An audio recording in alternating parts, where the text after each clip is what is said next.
Nëse I hani vezët në këtë mënyrë ndaloni menjëherë, mund të shkaktojë në këto probleme. Të gjithë e dimë se vezët përmbajnë salmonelë, një bakteri I rrezikshëm që neutralizohet vetëm kur I gatuani mirë, por ka shumë njerëz që preferojnë mjaltin e vezës së tyre të zier dhe shoqërohet kjo me një metodë që nuk vret sa duhet bakteritë e salmonelës të pranishme te veza. Për të shmangur kontaminimin me salmonelë, vezët duhet të zihen derisa e verdha e tyre të jetë e ngurtë. Nëse ju pëlqen e verdha e lëngshme ose keni nevojë për një vezë të papërpunuar për të ngrënë, mund të përdorni një të pasterizuar tashmë, e cila është ngrohur në një temperaturë që vret bakteriet.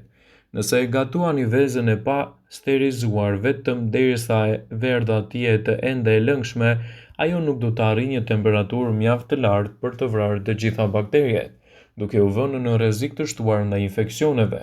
Nëse ky është një rrezik I pranueshëm për shëndetin, atëherë është zgjidhja juaj për të evituar çdo dyshim të mundshëm.